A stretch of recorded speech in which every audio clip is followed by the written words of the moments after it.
Yes, people, what is happening? How you doing? Welcome back to the Spurs Talk Show. It's Sunday evening. It's 6:20. I've just looked up at the screen and seen... I'm not sure, is that Albert Einstein or... I'm still waiting for the centre-backs. Have you heard any news? I've been waiting for 40 years.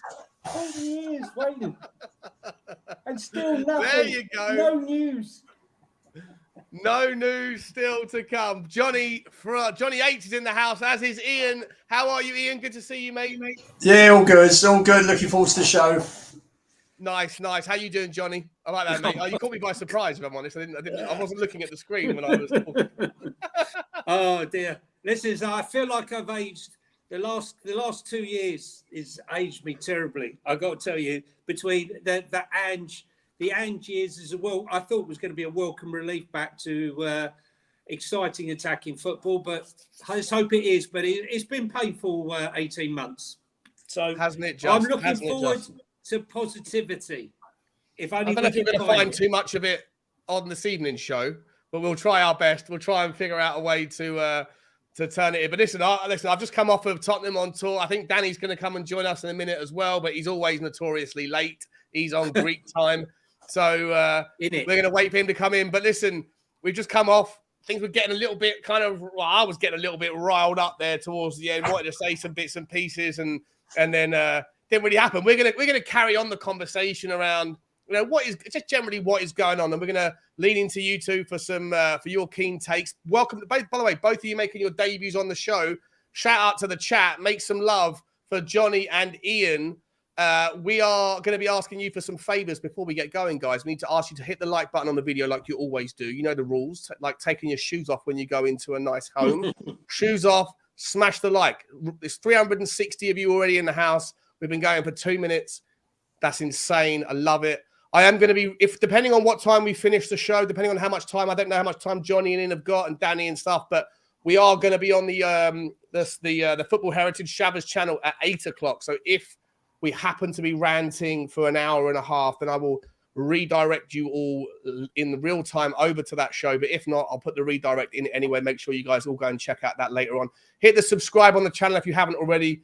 We're only about 100 and something away now from 13K. And massive numbers. Look at the numbers just piling in here. It's really cool. Before we get going, boys, let me just say a few hellos to some people, some of the members. Amir's in the house. What's happening, Amir? Big up to you. Kate's in the house as well. Member of the show. Hope you're feeling better as well. I know you're feeling really sick. Drew Zilla's in the house as well. Good to see you, Liam, Harry, Danielle, Harvey, Adam McFarlane, Gabrielle, Jason, Lewis. Spurs are on the way to the championship. Tottenham going to do it again. We are Tottenham, the boys from Tottenham, the boys from Mugged the White Hart Lane. Wowzers! No, I think everyone's getting a little bit angry right now with what's going on. DB's in the house, as is Benny Boy Kaufman, the greatest mod to have ever walked the YouTube platform. Good to see you, mate. We are going to continue this argument. We are Insider Training's in the house as well. Anybody else? Any other members? I'm going to say hello to everybody, obviously, as we go through the show. I'll be bringing your comments up. We got a super chat from Moondog straight off the bat. Appreciate that, Moondog. Good for you, my man. Thank you very much for the support. Because on this channel, for whatever reason, I seem to have crossed the line at some previous part in history with YouTube. So as soon as we get going, I am demonetized. So the only benefit from live streams is to really spend some time with good people and talking to you lovely people. The occasional super chat really helps. Moondog says nothing is going on at Spurs. That is the problem. It is a massive problem, mate. And I'm actually going to bring this back up in just a second. Let me just finish off saying hello to everyone to the members specifically. Roy Vikings in the house. Big up, Roy. Cooper's in the house as well from Alabama. Big up, Sean. I guess I'm all about to find out what Spursy thing has happened today. Watching Villa Brentford. Alabama shakes. Yeah, Alabama, exactly. These teams are looking good in pre-season. Everyone's looking good in pre-season, mate. Everyone is looking good in pre-season. Sure. Yeah, I don't. I put on too much weight. Wait till the season starts, man, when it all falls apart. 100%. We're gonna be talking about that. And Kaylee Davis as well. Can we start with some positives, assuming positives exist? There's literally no news, mate. Tomorrow is Monday. Tomorrow is Monday, exactly. That's the positive, right? Your working week starts again. All right, guys, smash the like. We're going to get into it right now. Appreciate the super chat. We're going to start actually with the super chat from Moondog, and I'll start with you, Johnny. Nothing is going on at Tottenham. That is the problem. Is this the problem? Would we all feel a little bit more calm about the situation if we were getting linked every day with players left and right and centre? If we were getting linked with some superstars from Lithuania, what is it? We are linked in. Yeah, go on. Yeah, we are linked in. You know, we are interested FC. You know, that's of no solace to the fans. The fans want action. You know, we don't want to be nearly there or interested or linked in, linked to. We don't want that. What we want is signings that we all know as all fans that we've waited for 3 years under Mourinho, under Conte, and now under Ange. Just give us 2 quality centre-backs, and if Kane leaves, a striker, and the fan base will be happy to give Ange the backing that he deserves, because he deserves to be backed. But unfortunately, at the moment, it doesn't look like Levy is doing that. So the fans' discontent is down to the fact that we all know, all of us, no matter what your stance, Levy in, Levy out, we need centre-backs. That's it. That's what will appease the fans right now. Okay. Any centre-backs? No, I don't think any centre-backs. I think, well, for the fan base, because, you know, we all tend to be a bit of a herd, have a herd mentality. Unless we sign Tap Sober, many will be upset. If we sign Mickey van der Ven, that will be a bit of a trade-off. But for many, we would need to sign Tap Sober and Mickey van der Ven for majority of the fan base to be happy. If we sign one of them, probably 50%. But if we only sign one centre-back, which is what I'm told we're only going to be doing, one centre-back and one young centre-back, which will be Ashley Phillips, then that is going to be an issue when the season unfolds. Yeah, I think I can concur with that. Ian, mate, welcome to the show, buddy. First of all, I should have asked Johnny to do the same. I'll give Johnny the chance in a second. But Ian, tell us about yourself, mate. I haven't seen you too much apart from on Tottenham on tour. Do you have are you a season ticket holder? What's your story with Tottenham? Went to my first game, Good Friday 65, beat Blackburn 5-2, Gilsing 3, Greaves 2. So I've seen most of the greats. Unfortunately, didn't see Blanchflower or John White, but I've seen most of the others. Regular home games since 69, regular aways, not every away game, most away games since 72, travelling in Europe since 74. Oh, so, wow. Still to this day, you still got all those points? Still to this day, yeah. Oh, you're an OG, Ian. You're an OG. That's incredible. Yeah. So, all right. Well, we're going to take your opinion incredibly seriously on that basis. Not that we don't take it. Not that we don't take opinions seriously of people that don't have that amount of mileage in the clock. But that's quite the track record. Fair play.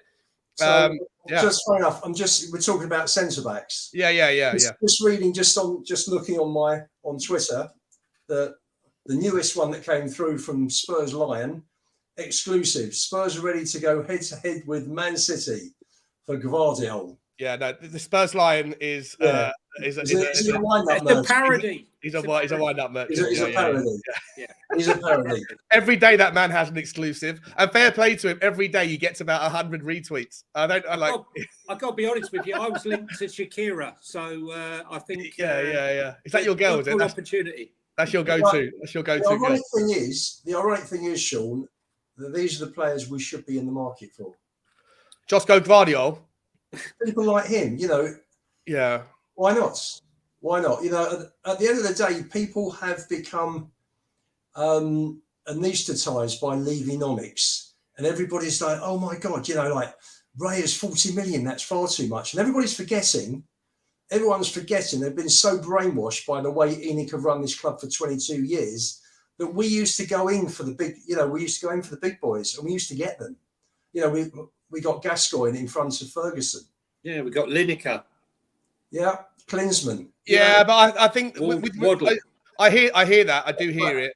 But I think that these days there's levels, right? And I think that Tottenham have fallen away from their perch a little bit relative to the competition, even though I think they're still a top 6 team. But I think that there's other factors that will influence decision making around the likelihood of trophies. And right now, Tottenham, I don't think have ever been further away from a trophy. Not just because of how bad we've become in the last 2 or 3 years, but how ridiculously dominant teams like Manchester City are. And I'd find it. Listen, I would love someone like Josko Gvardiol to come to Tottenham, but I think if you're going to find a Josko Gvardiol, you have to find him before he's a Josko Gvardiol. You have to find him when he's like do what Brighton do, for example. That's what I said to you earlier, Sean. We need to go back to basics of uncovering talent before it becomes Gvardiol. For 80 million. Before the players become that value, before Caicedo becomes a 70, 80 million pound player, we need to be that club. Players like Sarr, could easily become a 50 million pound. Do you think he has that? Do you think I believe he has could be the guy? Yeah, I believe. Listen, I would say I'm a very good judge of a player. I remember when I saw Bale, fun enough, at Southampton, and when he signed for Spurs, I was telling everyone where I sat at the ground, watch this kid, he's going to be unbelievable. And then he proceeded to let me down and play 23 games and be on the losing side. And I got Kane week in and week out. Oh, here he is. There's that guy, right? Yeah. But yes, I do believe that Sarr he reminds me of a Patrick Vieira, a young Patrick Vieira, the way he runs, his body shape. He has some elements of a Yaya Toure as well in him. I believe he's got it all. There's something about him that says to me he's got it all. He's he's certainly got a lot of confidence to take pot shots from 25 yards. I like that about him. I think he needs to wind it in a little bit, be better with his decision making. Sometimes, I'm hypercritical, but I agree with you, mate. I think he's got bundles and bundles of potential. And for me, if we're going to give minutes one way or the other to Skippy or Sarr, I think at the moment, it's clear to me which way we go. But yet, all of the previous managers that have had the same option after the Milan game, I thought Sarr was excellent. I thought Skip was excellent. Different roles, but both were excellent. But Skip got the nod. I don't understand why, Johnny. Well, Conte, can I just tell you, right? I'm not going to go into the Conte rant here, but the way Conte behaved with the club, with certain players, was a disgrace. I don't care if you're a massive Conte fan. I know quite a bit of what went on before he left, before he went for the World Cup. He didn't even want Sarr to stay. I mean, after the World Cup, Sarr came straight back after that England game. He had a fantastic game against England for Senegal. I think he came on for the last 38 minutes or something like that. Had a really good game. And instead of going on the holiday that he was given, he came back to prove himself for Spurs. And Conte when Conte turned up, Sarr actually turned up before Conte came back from his holiday, funny enough, surprisingly. Yeah. He said, no, he needs to go out on loan. He didn't even watch him. He just said, why? To go on loan. Why? Because he didn't, he told Spence. Is it because you can't play Sarr in a two-man midfield? No. He had his favourites. Yeah. And he had his players that he had no interest in. That's humanity, right? Everyone has that sort of style. Well, I just think in this day and age, you can't treat everyone the same way. People are a lot more fragile now. Things that you could say when I was growing up were said to me. If you said those to people now, they would just buckle, or they'd end up suing you, or they would just break down over it. I think certain players, they can give a kick up the arse, and other players, they need an arm round them, and they need to be manipulated and encouraged. Conte had one way, and it was the hard way, and it didn't work for everybody. And in the end, he lost the dressing room, unfortunately. And Pap Matar Sarr, the way he was treated, I don't think Gil was treated particularly well either. No, I think Gil's been treated horrendously since he's come to the club. Look how he played. He had a fantastic game against Palace away. Ian, I think you were there at that game. Had a great game, and then he was dropped. The kid was on his own. To come at that age to a foreign country, you really need to nurture them. You need to look after them. You need to make sure they buddy up, that they don't feel homesick. And unfortunately, he felt very homesick. And it was only when he went back to his mother club, so to speak, that he started to, play the game that we know. Whether he has the physicality to play in the Premier League, we shall see. I don't remember him ever getting bodied off the ball. Ian, do you? I don't. I think Sarr has got fabulous potential. I think he can be a wonderful player. I think the one thing we don't want to do is throw him into a losing team, because we saw what happened at Newcastle last season. Mm-hmm. They, the poor kid got the blame. He did for some reason, but the problem was, Johnny, that. Well, sorry to interrupt. He went from a 5 to a 4 for the first time all season. Correct. In the one place he shouldn't have done. It was the most horrendous decision to change the system. He didn't have any choice but to change back. He could have taken Skip or Sarr out on 28 minutes. It wouldn't have made any difference. And he brought Sanchez on. And I think from that moment onwards, for the next 65 minutes, I think it was 1-1, wasn't it? I've got to say, Ian, sorry to butt in here, right? I just felt that was Conte. That was a decision that was typical of how not to treat a young player. Yeah, I agree. Because when he came off, I did a tweet that minute when he came off, the abuse that rained down on him for that moment was a disgrace.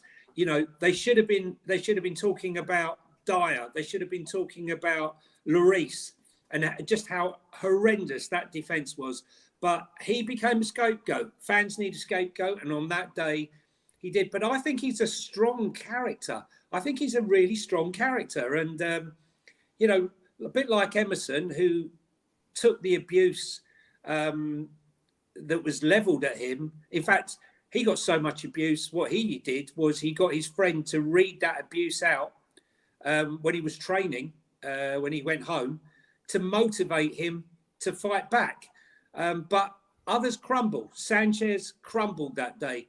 That day he got the abuse on the. He did. Yeah, but he doesn't want to leave the club. He doesn't want to leave the club. We'll talk about him in a second. I want to be smarter because I get demonetized all the time. I want to be smarter with how I stream and try and get segments so I can clip it and put it out later. No worries, man. The things. But before we move on, Johnny, I do want to come back to you. I gave Ian the chance to introduce himself to the channel. And let us know that obviously superstar, monster fan from years ago. Johnny, I want to give you the same opportunity as well to let everyone know, your history. But before I do, let me get a couple of super chats out the way. Really appreciate these guys. Brandon Troller, big up Brandon, one of the American crew that are watching. There's so many Americans that are following the channel. It's insane. I had no idea until I asked the question on the last stream I did. And then just bang, bang, bang, bang, bang. There were so many people from all over the place in America that were tuning in. So big up to the across the pond community. The top comment from Tottenham YouTube channel's team bonding trip to zoo video reads as follows: "Can any of those animals play centre back?" I think that. I haven't seen the YouTube channel the video you're talking about, but yeah, look, we did it a couple of monsters. It'd be nice to have a gorilla or I don't know, even a hippo or something that could sit in there and mark us out. Well, look, we're going to carry on. Brandon, appreciate the super chat, mate. We're going to carry on talking about the centre backs in a minute. Richard Smith has become a new member of the show. Big up, Richard. Good to see you, mate. I'm not sure if you're a puppy or a pony, but either way, there is going to be the first member phoning show. I think it's going to happen tomorrow. I was going to do it today, but it's now happening tomorrow. So I look forward to hopefully meeting you on that, mate. Thank you for the support for the show. Jamie Allen has also came in from Canada. Big up to Canada. Still waiting for an official bid for a defender. Well, this is the thing. Johnny, I'm going to come back to you now. I'll let you introduce yourself. Tell me all about what's your story with Tottenham, and I think everyone on Twitter should know a bit more about you than those who don't. Funny enough, I come from a family that were never into football. My dad was never into football, and I started watching Spurs on TV, and I took myself down to Spurs at the age of 12. Nice. Back in the day when when you could do that. Winky's just got on a bus, got on a train, and went to the stadium. And I used to sneak under the turnstiles. I'm 6 foot now, but back in the day, I was a late spurter. So you'd get there, and the guy would say to me, "Come on, son, sneak under here." And I'd go under the turnstiles between his legs, and I'd go in there, and I stood in the shelf. And an old man says to me, "Don't stand there, son." What's he talking about? I'm fine here. And then 2 seconds into the game, I realised why I shouldn't stand in front of the barrier, because I was getting crushed. And then I realised. And then when I went home, my mum said to me, Jonathan, she says, "Why have you got urine all over the back of your trousers?" Oh no! Because they basically sometimes didn't even bother going to the toilet and would take it. So I've been going Tottenham home and away for as long as I can remember. I sit in the East Stand and I sit in the South Stand.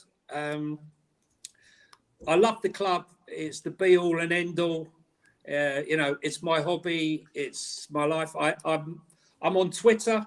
I host the Twitter Spaces, where we have some fantastic debates. If you follow me and come onto those, you're more than welcome. Whatever your view, leave you in, leave you out, Harry in, Harry out. I love the club. And it's great to be part of this community. And thanks for letting me put my cherry on the Spurs Talk Show. No, I'm glad to have you guys on. It didn't even hurt. You haven't waited. You haven't waited for the reaction yet, mate. If you say a couple of things, maybe you'll get some stuff thrown at you. Nah, the audience here are really cool. Before we carry on with the show, just quickly let me get updated. Darius Vasilionkaitis, the trickiest name until you know how to say it. Man, you got that one in. You got Darius Vasilionkaitis. I think I've nailed it. It took me a few attempts to learn it. Thank you very much for joining the show, mate. I look forward to meeting you again on the Spurs on the phone-in shows. Appreciate the support. Right, let's get back to it. We've got so much to talk about over the next, hour or so. Obviously, there's no real news to talk about, which is a problem. For me, it's the biggest. I mean, this is the question I started with, and I'll ask you guys again. Ian, I'll start with you on this one, mate. Like, do you think that the lack of alternative options being thrown out, like, obviously we all know that there's two major links to the two centre-backs that we haven't been able to move on. The reasons why we haven't been able to move on them, who knows? Is it because they're asking too much? Is it because Daniel Levy's distracted? Whatever, right? Like, there's a million here, there's, and everywheres. But are you concerned that we're not really linked anymore with any of the other? And there is a plethora of other options out there, mate. Like you mentioned on the last stream, Cameron Carter-Vickers. For me, it's not one that I would want to go for, but there's 100 others. Are you worried that there's no links? Is the silence deafening, essentially? It's not a surprise. It's not a surprise because ENIC run the club to make a profit, and they probably think that there'll be a new manager bounce, and he'll get the existing players playing a lot better than the previous managers managed to, and I think it's quite possibly also if Joe Lewis goes down, then there could be a chance that the club will be sold. And why would the club go and spend X amount of millions that would mean less for ENIC if the club is sold? And for me, I think that's how it is. You look at naming rights. We're 4 years down the line with no naming rights. Arsenal had the Emirates in place before the club even opened the new grounds. I know times have changed, but we could have had somebody in place 2017, 2018. Long before the problems started coming in this country, and they're just not interested. It's that they will only spend enough to keep the club in profits. They're really not interested in competing. We're not in the game. They charge the fans the highest ticket prices anywhere worldwide. And I know, and before anybody comes back and says, "Oh, well, Arsenal charge a little bit more," I think Arsenal put 27 games in their season ticket potentially. We put 19. So I'd make the argument though. Just and again, people on this people who watch my show know that I'll criticize Daniel Levy whenever I feel like he needs to be criticized, and I'll also play devil's advocate where I don't. I think that I'm not a defender of the ticket price thing generally, but for what it's worth, I would argue that if you were to go to a movie, to go to the cinema, and you were watching the same movie in an Odeon cinema versus one of those lovely, luxurious cinemas where you get the comfiest seats, you're still watching the same movie, but you're enjoying it in a more comfortable and a better experienced environment. So I do think that there is an argument. I'm not saying it's a strong one, but there is an argument to say that part of the ticket price is baked into the way you watch the game, not just the game you're watching. I don't know if you agree or disagree with that. I'm just going to say, Ian, that I have 5 season tickets, Sean, right? I got in the premium, and I've got in the East Stand, and I've got in the South Stand. So I got told that the season ticket prices were being frozen. That was after I was presented with a increase in the amount of in my premium season ticket. My premium season ticket went up. So I called the club and I said, well, hang on a minute, this isn't right. Okay, how can you freeze season tickets and then charge me more for mine? You're not a fan. Sorry, what do you mean? Who said that?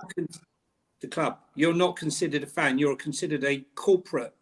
I said, but I'm not corporate. I'm a fan. I sit in these seats. I'm lucky that I can afford these seats. But no, they were having none of it. I said, so hang on a second. So I'm now going to pay. I'm now going to have less games for my money, right? And yet my season ticket has gone up in price. So it's gone up 3%, okay? And I'm going to get less games. It's a farce, Sean. It's an absolute farce. And when I say I get it. Yeah, I'm not saying it's not the hill I want to die on. I just I like to have reasonable debate. I think if someone's saying one thing, I like to throw out the challenge just for the purposes of fair the enough. conversation. I think to come back, Sean, to the point you just made, is that we've got a beautiful ground. You can go on a stadium tour. Go and enjoy the ground on a stadium tour. People pay money to see what's out on the pitch. Yeah. It's like, if I want to go and see a film, I want to go and see a film that I want to go and see. And I'll go and see that film once, maybe a second time if it's that good. But most people just go and see a film once, I believe. Yeah. I go regardless, whatever the product is, and the product can only change twice a year. Mm-hmm. You start off in August and then it can change by February. Yeah. And that's it. Well, I'm not. Well, again, I like to do this. But you look at teams like Aston Villa. Yeah. Aston Villa last season were 18th, 17th under Steven Gerrard. Yeah. Unai Emery comes in, and they didn't change the team at all. I think they brought in one player in January that didn't even play. Moreno, that's it. Yeah, and he did play a little bit, but they barely changed the team. But what was on offer to keep the analogy of the movie wasn't repetitive for this from November, from August till November, from November till May. 2 very different movies were on play, right? And it wasn't because of the transfer window that changed it. It was the manager and his influence and his ability to get, I don't know, blood from a stone or whatever from it. So I think there's other variables that are impacting our ability to deliver a good product other than just the transfer window. You know what you just said there, Sean? It's a very good point. Now, Aston Villa were in dire, right? I think, as you say, they were 16th, 17th position, something like that. Yet they managed to attract Unai Emery, who I really rate as a manager. Yeah, great manager. Who managed to turn around a team that could not perform for Steven Gerrard. And he's kicked on, but they have supported him. I think some astute signings. Yet we didn't feel like we could attract anyone when it was obvious that Conte was going to go. It was obvious that Conte was going. Yet we felt that we couldn't attract anyone of that caliber. What, as in a manager? Yes, I just felt that, when you looked, there weren't many managers. In fact, I don't think there was any team other than Aston Villa that I can think of who got rid of their manager, who went on to better things. Yeah. You know, Leeds went on to they went down. Do you think that Tottenham needed a big name manager right now, though? I'm not sure that Tottenham did. I think Tottenham needed a specific formational style shift rather than right manager. The right manager. And I actually think that Emery, I rated Emery at Arsenal. I don't think, again, that Emery was backed in the same way Arteta was backed. And had Arsenal backed Emery like they have him, I think he would have been just as successful. That's my personal opinion. I think he's a very good manager. I just think that Spurs just don't do things the right way. We make things very difficult for ourselves constantly. Nothing that we do is done professionally. I agree. Yeah, I agree. I don't want to spend the entire shift today playing the devil's advocate if it means that I have to defend the club all the time, because I really don't want to. Like I am wildly angry right now with the way the club is going on. And I want to get everyone. We've got so much I want to get through. We're going to talk about it with you guys. Let's do it. Right, we've got 870 people in the house, guys. Awesome for a Sunday show. Really appreciate that. I need you all to do me a favor. I need someone in the comments to tell me how many likes we're on. And I need someone to be pushing that boundary of getting it higher, because there should, if we're on 870 views right now, there should be no reason why we're not already on 500 likes. It's like, just pay your rent, guys. Least. Like, we're not making any money out of the show. All I'm asking for is the opportunity for the algorithm to appreciate it and put it out to more people. Just hit the like. 221 likes, 230 likes. That's outrageous. Come on, guys. What's going on? That's Come on, people. 1 in 4 doesn't know how. It's the thumb, right? It costs nothing. Yeah, just give it a press. Okay. I don't want to be El Beggio. It's not my style. Oh, come on, guys. It's free to do. Just hit the like button. Sean, that's our new signing, El Beggio, the Italian right back. 100%. All right, so look. Let's move away. Like I say, I'm not going to continue to just to naturally always play devil's advocate, because I actually agree with what you said, Ian, 100%. I do think that I think there is an argument about the pricing of the tickets to say you can't compare West Ham tickets to Tottenham tickets. I think the experience is entirely different. So I do think that there is this argument, but at the same time, I do think they're probably too high when you look at the amount of success that we've shown. Yeah, there's more variables to it than just a simple is it too high or is it not. But I think generally I land on the same area you are, Ian, and you, Johnny, that is too high. Let's move on to what we're doing with the Harry Kane saga. How influential, how much of a distraction is it? We always knew it was going to be a distraction. How big of a factor is it right now? Are we waiting for this to get done? Is this taking up all of Daniel Levy's mind space, and that when this is finally done, then he can move on to getting in players and getting out the 15 players in the squad that we're waiting to get rid of? I'll start with you, Johnny, on that one, mate. Listen, honestly, Sean, this has pissed me off a considerable amount of time. It's like standing on the rail track and being shocked when the train comes along and smashes you to pieces. You know, we've known it's coming. You can see it coming down the track, and we just stood there. I've been going on that,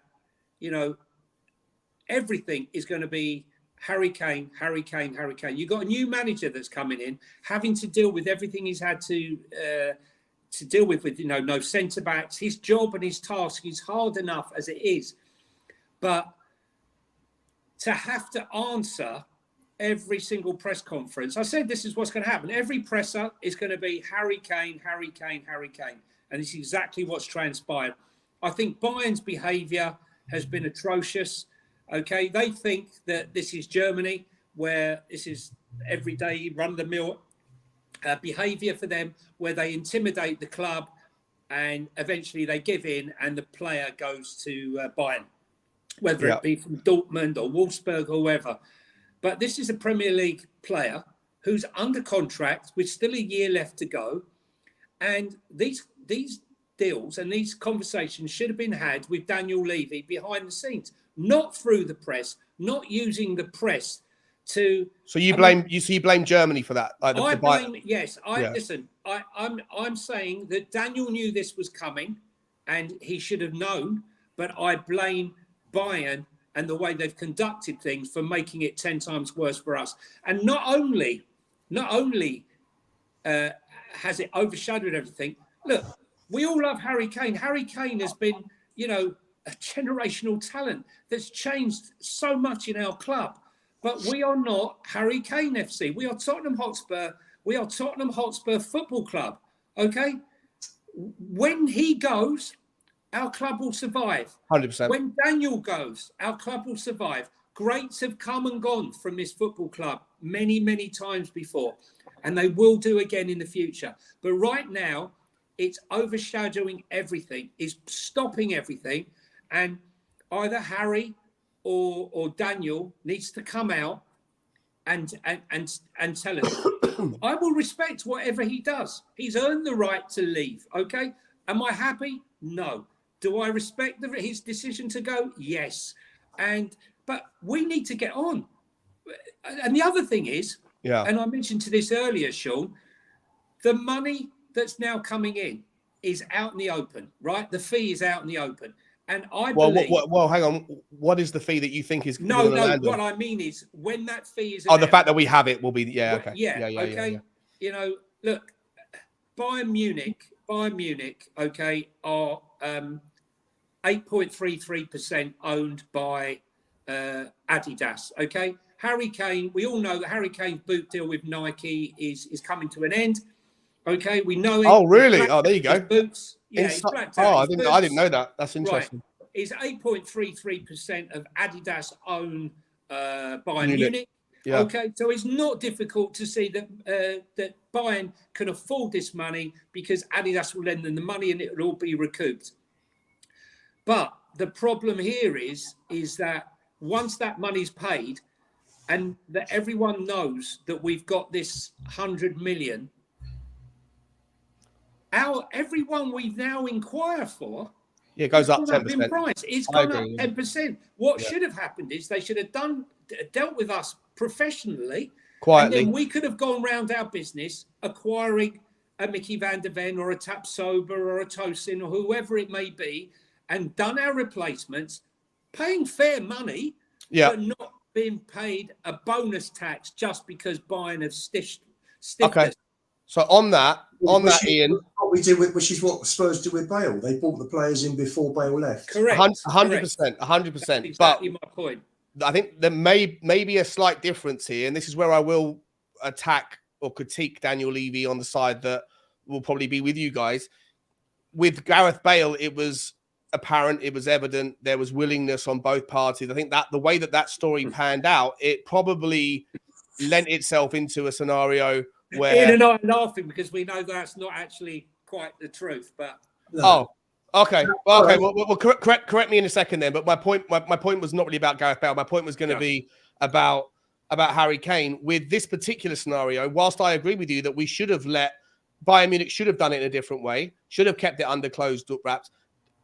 My question to you, Ian, is and you can correct me on Gareth Bale in a second. I'm happy to be corrected. But with Bayern Munich, are Bayern Munich's activities a bit under duress because Daniel Levy was unwilling to answer the phone, was unwilling to state a price similar to the Manchester City story a year ago? I don't know. I'm speculating, so I'm asking you.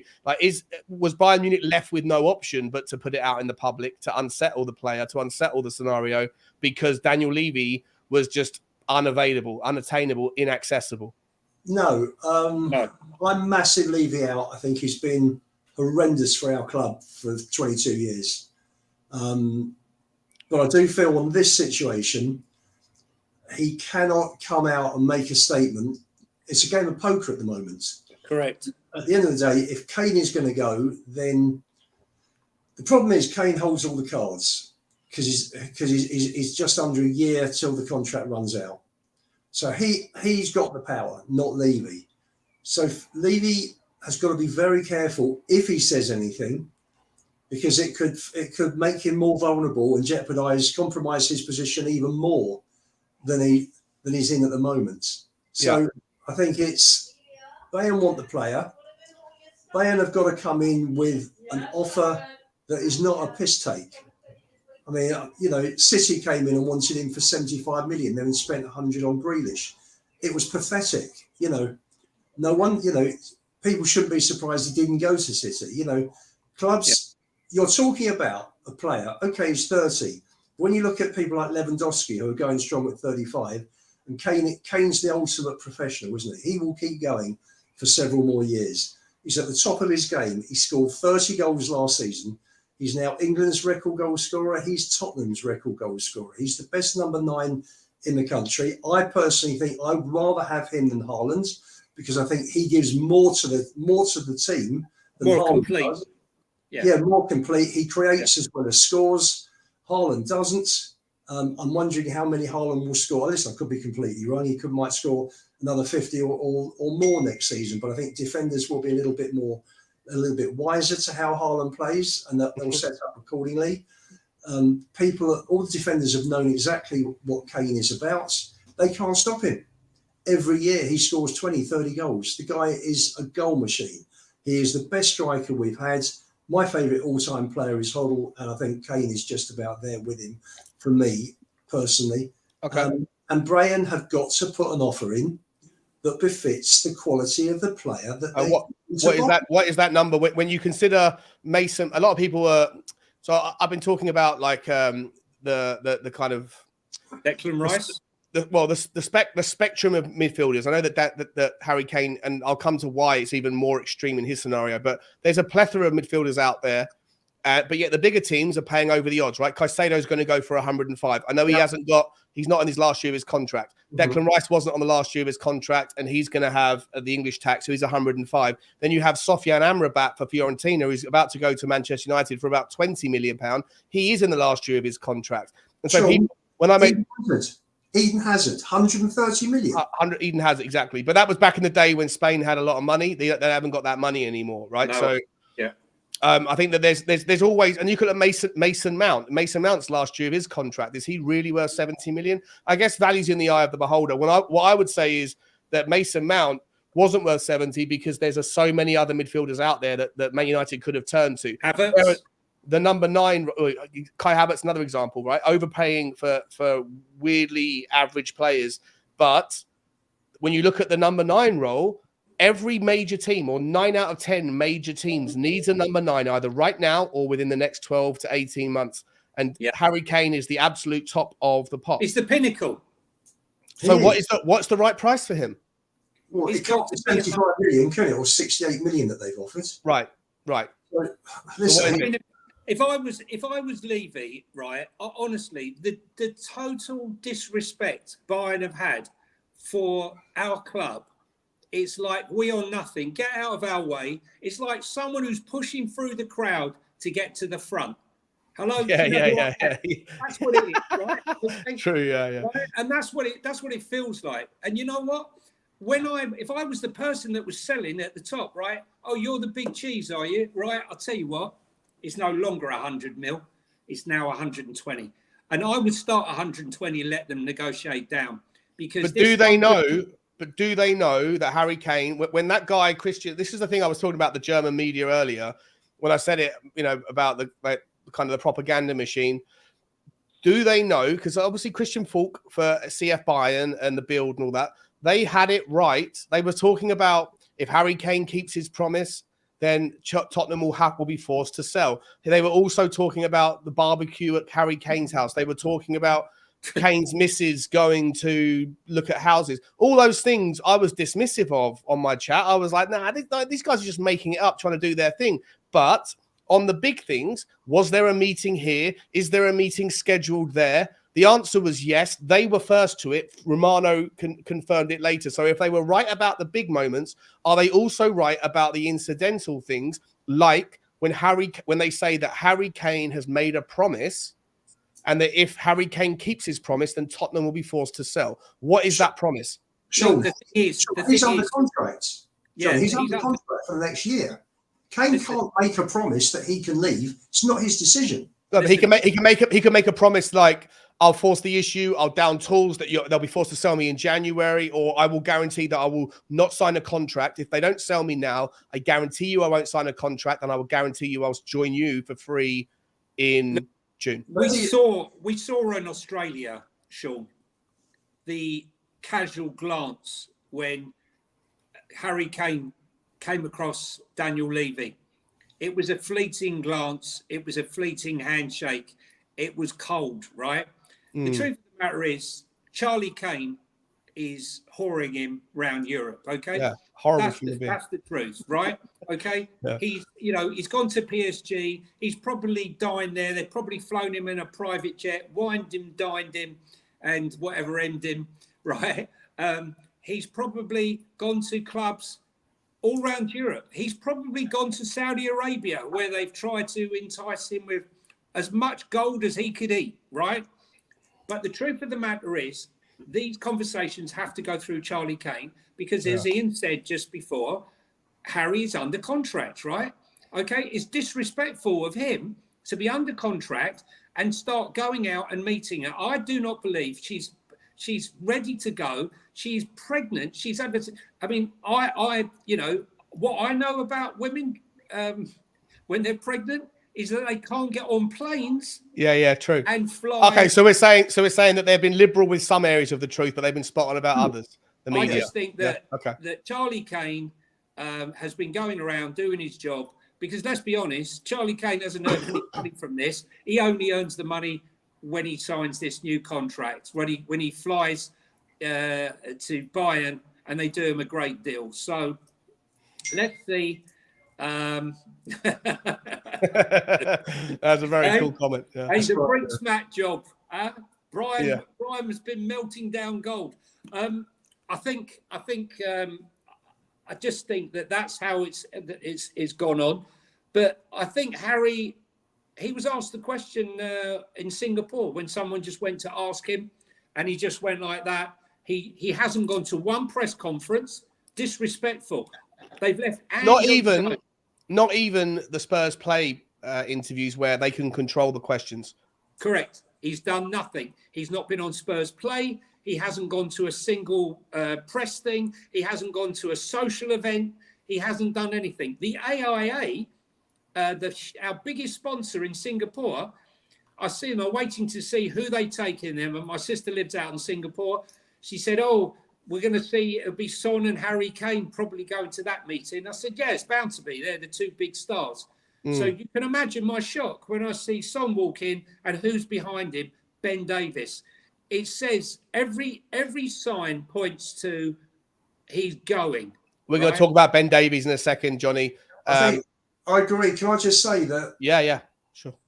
In fairness to Kane, if Kane's put up in front of the press, all they're going to talk about is, are you leaving? They're not going to talk about the game. They're not going to talk about anything to the club, about the club or the matches or the season or anything or new signings. What's it like playing with Maddison again?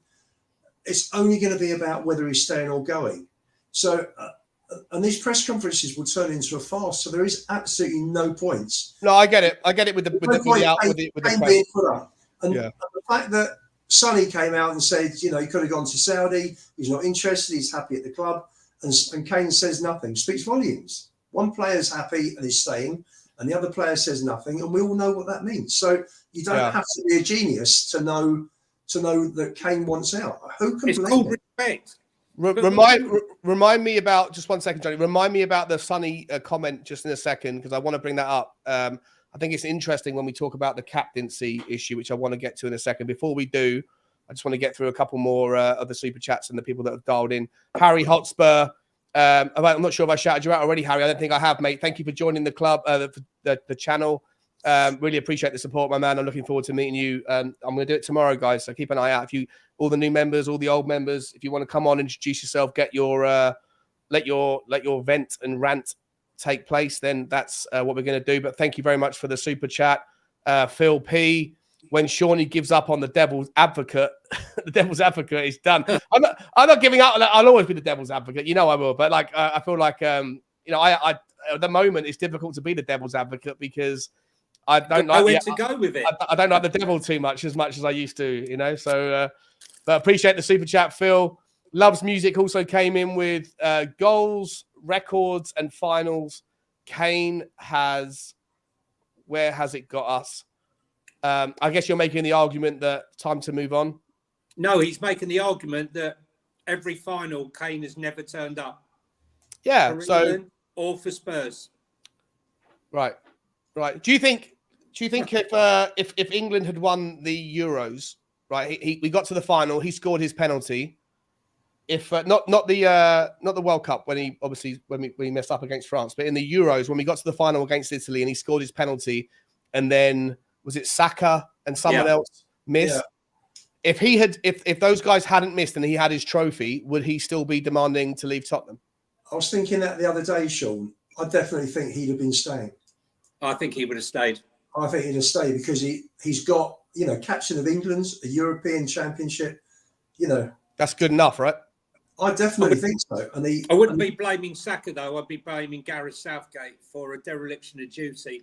A manager who had the best England squad that I can remember in many, many, many, many years. And Italy were there for the taking. 2 geriatric centre-backs. We should have just gone at them. But instead we stayed back. So, Johnny, it's Southgate's fault as well that Kane's going. Yeah. We blame everybody. No, I believe it's Southgate. Without Southgate, I mean, you give Arsene Wenger that team, and we'd already won a trophy. Yeah, 100%, 100%. It's a shame because he was that close to getting his trophy, and then everything could be look a little bit different. But listen, I'm still okay with Harry Kane leaving because I don't think he suits the system as much. I think I've made the point 1,000 times. If you're going to lose Harry Kane, of course, it's going to impact you. But if you're going to lose it to any system, then this is the system where his impact is least felt, or his absence is least felt. But we'll move on. Jamie Allen again with the super chat. Thank you for the second one. I think you're my man. I really appreciate the support. We deserve to get pushed around. Our club is in shambles, and we haven't won a trophy in 15 years. We can't even get Ashley Phillips over the line. Shaking my head. Johnny, you're probably more on the in the know on these transfer things. Wasn't the Ashley Phillips thing? Well, there was a release clause that we triggered, but Blackburn now think that they've got to get out on the release clause, and that's why something. Is that right? I don't know. The thing is, we've been looking at this kid since he was 16. So I started following him. Was 16, just turning 17. He's now just turned 18. He's played 8 games for Blackburn. He's played at championship level, right? At championship level, yeah, but still really 8 good. games at That's 17 really good. Age, yeah, really good. Impressive. Yeah. He's played at England at every level, schoolboys, through to I think 6'3", 6'2", 6'4", 6'4", powerful, plays with either foot. He's a fantastic talent. Now, Spurs have been watching him for a long time, and Blackburn have some financial trouble. Spurs moved in, and you don't do a medical, or they don't grant a medical unless everything has been agreed. Okay, otherwise there's no point doing a medical. You see it on Sky, everything's been agreed. He's going to do his medical. You're just waiting for everything to go through from them. So it's very, very unusual to be granted the medical. You do the medical, and then Blackburn, knowing our predicament, right, turn around and change the goalpost. What's up with that? Yeah, go on. Well, there's a condition. I was told it's how you interpret some of the conditions in his contract.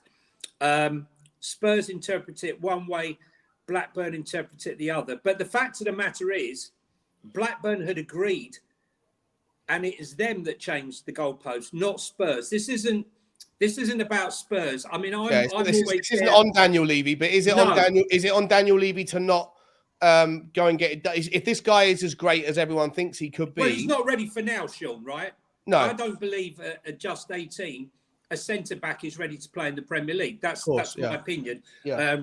Why don't we just sign him and loan him back to Blackburn for a year, and then meet in the middle at 4 million or 5, whatever the difference is, 5 million or something? Listen, I don't understand why you just can't buy him and have a sell-on clause. Right? Give him a 20% sell-on clause. Pay the 3 million, have a 20% sell-on clause, and if he turns out to be the next Ledley King, everyone's happy. Yeah, everyone's happy. Do you know what I mean? The change in fee, it was instead of 3 + 2 in add-ons, it became 5 + 4.5 in add-ons. Right. So if he's going to be that good, and if he's going to be a 40, 50, 60 million pound player in a few years, it shouldn't matter. Yeah. And it shouldn't matter. You pay the 5 million and get on with it. But Ian, I hear what you're saying, right? But you know, when someone says to you, this is the price, and you agree it, and then you get the goods and you just check that the goods are okay, right? Okay, yeah, I'll pay you now. And then you go to pay them, and then they say, well, no, I've changed my mind. I now want double. Yeah, right? you can't always give in every time, can you? No. And I hear what you're saying. I do hear what you're saying, Ian, and you know, you've got a point. It could turn out to be a mistake if we don't complete on him. But I do sympathise somewhat with this deal, but I believe that he's not quite ready now.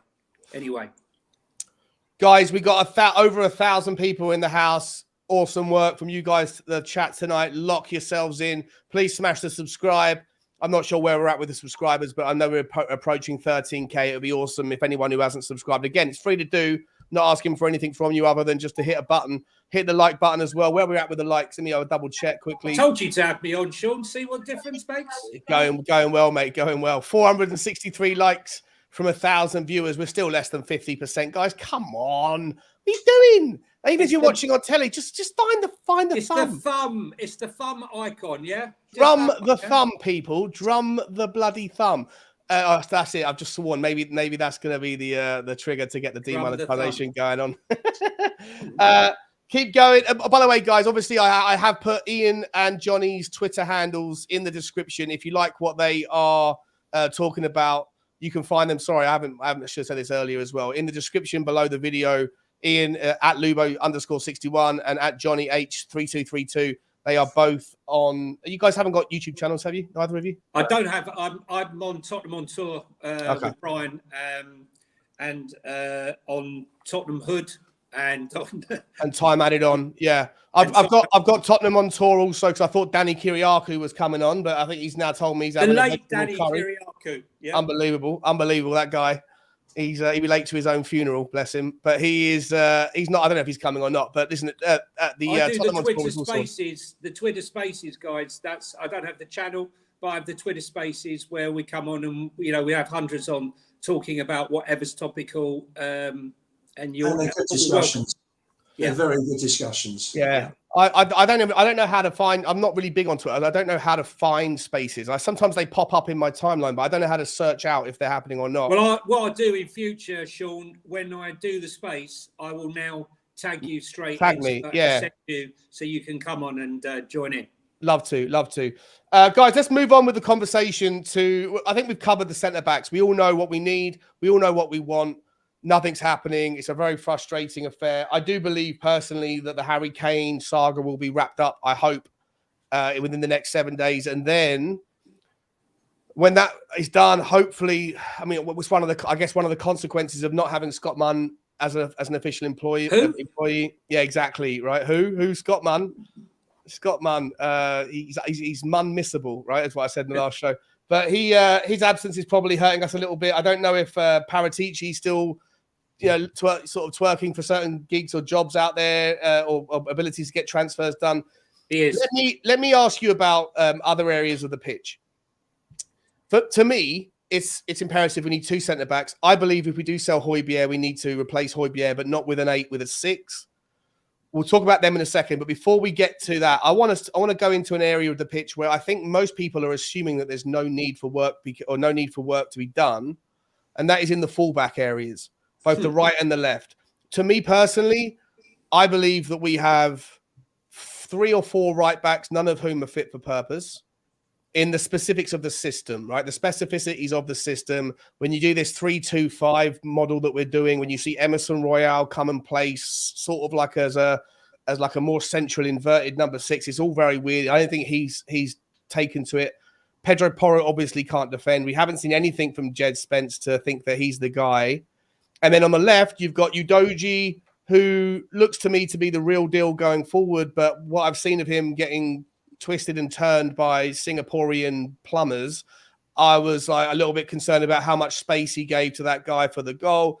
And you got with Serge Reguilon maybe going abroad, with Ryan Sessegnon on the injury table again for 3 months, and Ben Davies, I think that Tottenham fans are focusing solely on the centre backs. As if we get Van der Ven and Tapsoba, we are good. We are not good, in my opinion. I think there's areas of concern not only in the six but in the wide guys at the back.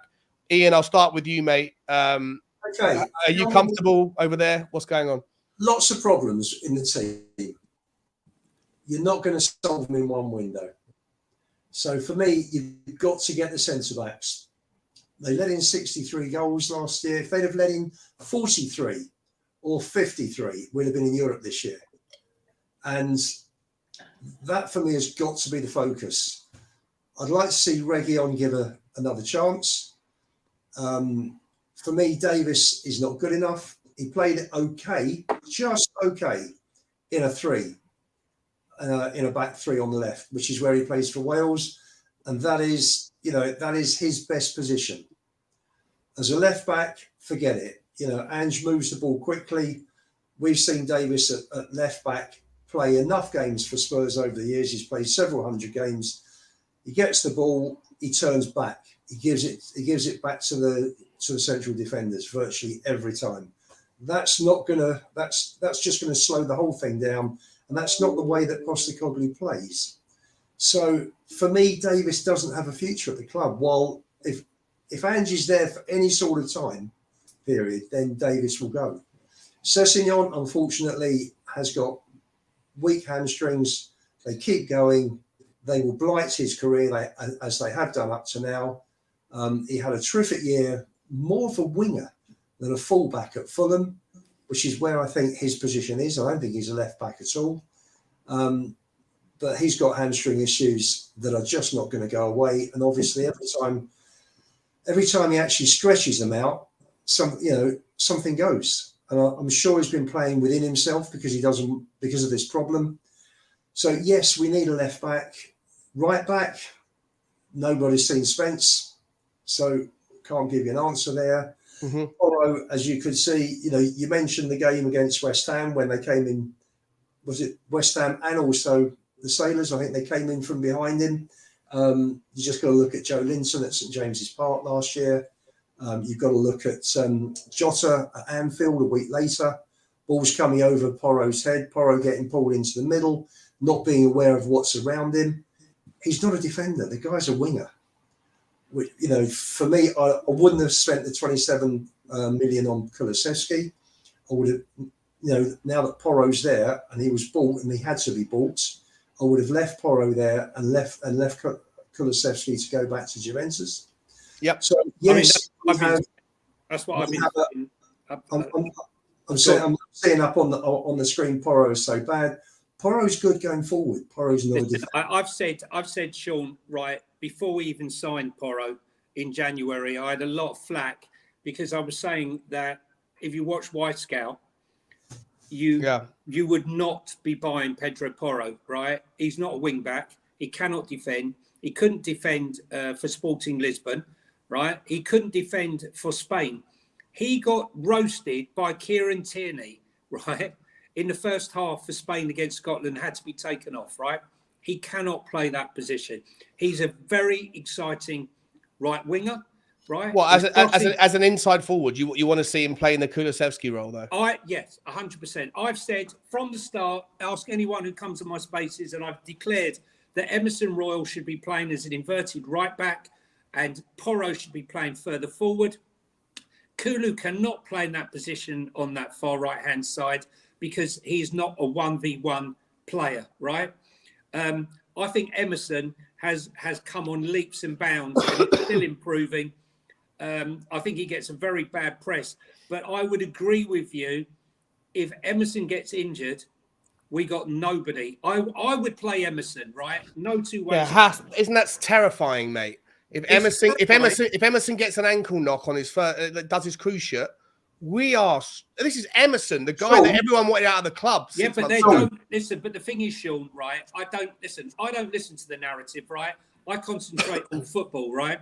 And I told everybody when everyone was giving him a hard time. It's because he's a right back, not a right wing back. I understand that narrative. Now, the thing is here is that I happen to know that Ange has already said to him that he's looking at him being a backup right centre-back, okay, should the need be, okay? So you can see, for example, if you decided in a certain game that you wanted to play Gio and Maddison in the same team, you would play Basuma as the holding midfielder. And what you would do, you play Emerson behind. So when they game up, when they push up towards higher up the pitch, Emerson slots in to give Basuma back up and also to be like almost like the right centre back.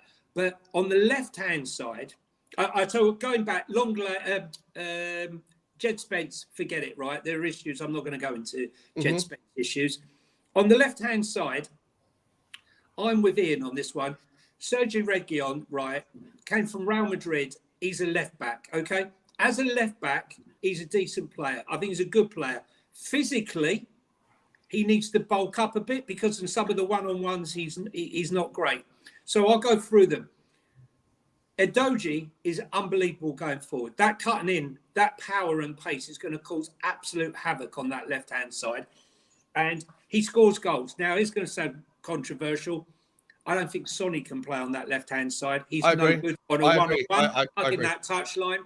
And he's going to cause absolute havoc.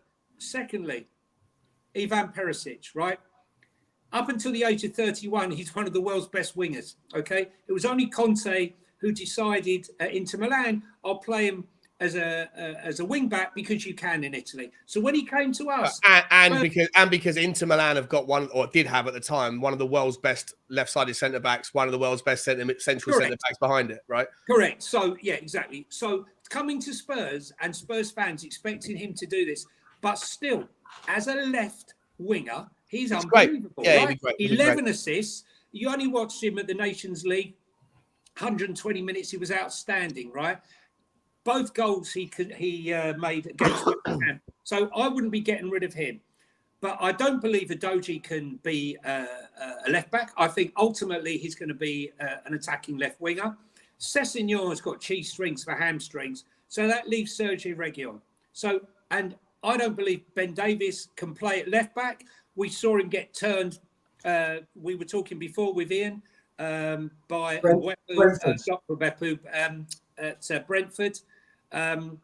So I'm in the same camp as you. I believe that we ultimately need to try and find a left back and a right back, but not yet. Not this summer. Is it too much to ask for this summer? So this is what I was going to say. If you sign Mickey van der Ven has the ability to play left back and left centre back. Not only that, he has incredible pace. Now, if you have that pace, you can potentially cover for the inadequacies of what might be going on that right-hand side. So I think we can get away with it, but we cannot get away with not getting those centre backs. So for me, it has to be Mickey van der Ven or a Tosin who've got the pace. Otherwise, we're in serious, serious trouble. Can I add to that? Yeah, please. Yeah. If you bring in two centre backs, then you could play Romero right back. So there's your cover. If Emerson got injured, if you had Tapsoba and Van der Ven, interesting. You could play those two. You could play Romero right back. But the progression, the transition, Ian, Romero the can transition play football, between Romero and Bentancur was superb. Every single time Romero was delivering that ball to Bentancur, and Bentancur looked for that ball, right? And the transition between defence and attack was superb. It was only when Bentancur went out injured that all of that fell apart. I mean, he was a huge, huge loss. We talk about Harry Kane being a loss. Bentancur changed our whole season. The whole thing does revolve around buying two centre backs. For sure. Yeah, everything evolves. Well, I don't think everything. Like I've made the point. I'll make it again. I just want to. I do want to. I'm gonna quickly just jump in for a second. There's still 900 people watching, which is insane. After an hour and 10 minutes, awesome. You guys have been wonderful. Obviously, you're keeping everyone's attention. Really appreciate it, guys. Just a girl who loves Spurs. Kate, big up, Sean. Would be nice to have. Oh, sorry. Big up, Kate. It'd be nice to have good news, wouldn't it? It'd be lovely to have some good news.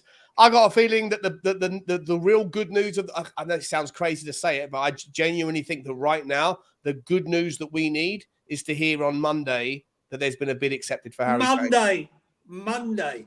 I want to hear Monday morning or Monday afternoon that Germany are in town, Bayern Munich are in town, and that they've come and slapped in 95 million plus 10 in add-ons or whatever else in pound, with a pound sign in front, not a euro sign in front, and that they're ready to go, get it done, and then we can then move on. With this hanging over our head, we can't get anything else done.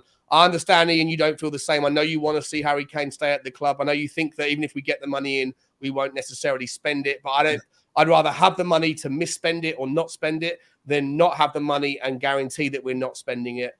And I think that Harry Kane is going to have to be, if you love them, let them go. Listen, you're talking about Monday instead of Monday. You said Monday, M-O-N. We meant Monday. Oh, Monday. Scott Monday. Yeah, Scott Monday. Just another Monday. Just another Monday. Yeah. But listen, for me, with the centre-backs, it's interesting about the Christian Romero thing. Like Manchester City have tried to do it before, where they play like 3 centre-backs and a winger that can sit in there.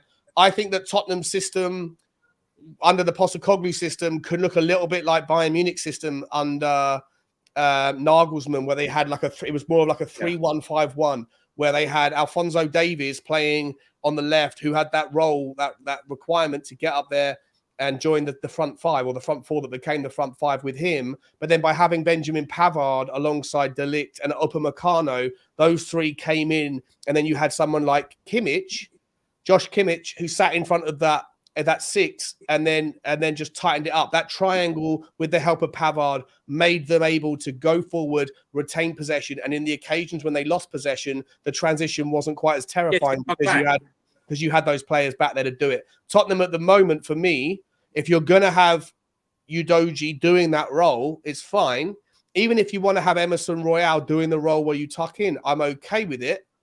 Even if you then have Romero and a Van der Ven and a Tapsoba in there, and then everything looks rosy. To me, it looks rosy subject to a proper 6. And as much as I've been impressed with Bissouma, and as much as I love Bissouma and I want him to be absolutely superb, and I think he will be superb, I'm not confident without a 6 who can just sit there and tidy everything up like an absolute monster, a monster babysitter who just puts all the toys away and protects everything going on when we lose transition. We lose the ball in transition, and we don't have it in Pap Sarr. He's not it yet. What are you going to say when he says, I believe Eric Dyer can be our number 6? I will say, Ange, explain to me why you're saying that. What's going on? Is that you, or is that Daniel Levy? Can I just say to you, you talk about Nagelsmann. It's interesting because Bayern Munich traditionally have played with those wingers.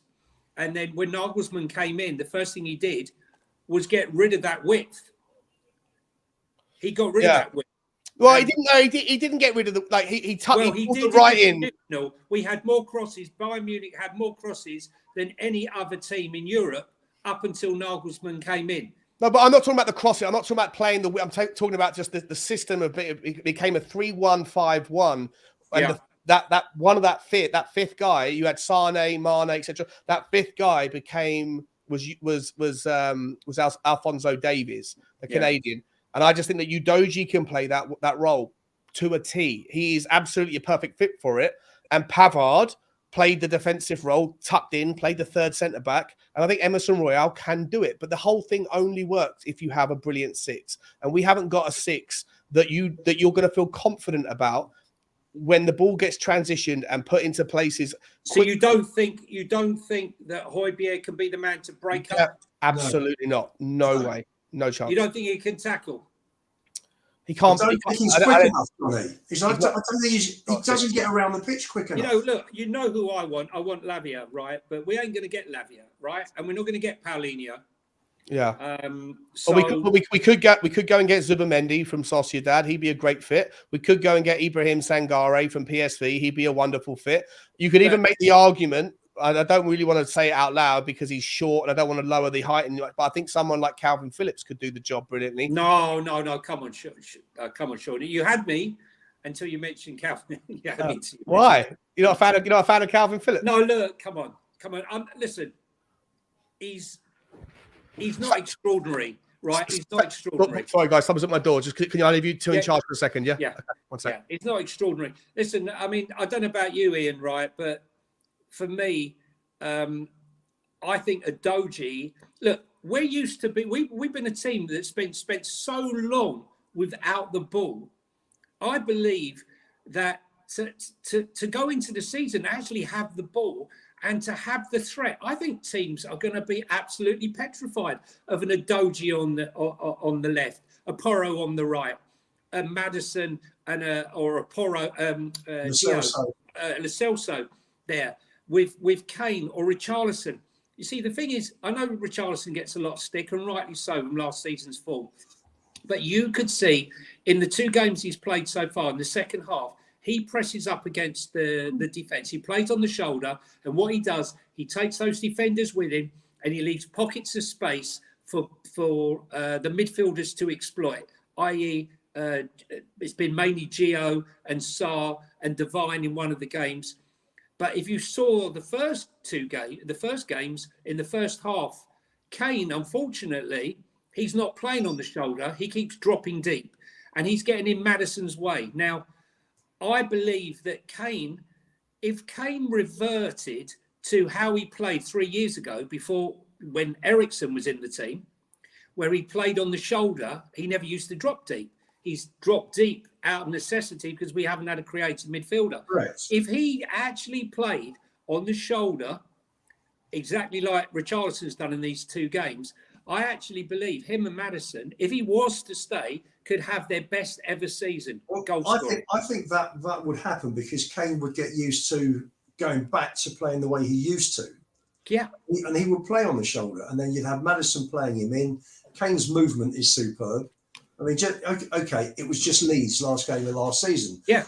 But the ball that Porro put in for him for the third goal and also the first goal, when he drifted off the centre back, that's what he does. That's what Kane is so good He needs to be in the box. Sean, what I was just saying there was is basically, you know, with Richarlison, when he plays on that shoulder, he pushes up against that front line, trying to break the lines. He's taken 1 or 2 defenders with him. Yeah. And what he's doing, he's leaving pockets of space for the likes of Maddison, Gio, Devine, Sarr to exploit. And that's how we caused so much trouble in the second half of both of those games. Yet in the first half of each of those games, unfortunately, Kane kept dropping deep and getting into Maddison's space, and it became very crowded in that midfield. And that's because he's reverting. Well, he's playing the way how he's played for the last 3 years. For him to go back, if he was to go back to how he played 3 seasons ago when Eriksen was there, playing off that front shoulder, I do believe with Maddison or Gio putting those balls through, that both Maddison and him could have their best ever season if he was to stay. We'll be winning most games 4-3 and 5-4. Wait, well, hold up. So James Maddison. Okay, let's talk about James Maddison for a second. I thought he got into all the right positions in both games, both halves that he played. I thought he got into all the right positions. But Kane was on top of him every time. I completely agree with that, and I make exactly the same argument for the first half against Singapore. Correct. That's what I said. Sorry, but the first half against Singapore, Bissouma and Pap Matar Sarr were all over each other's beans on toast.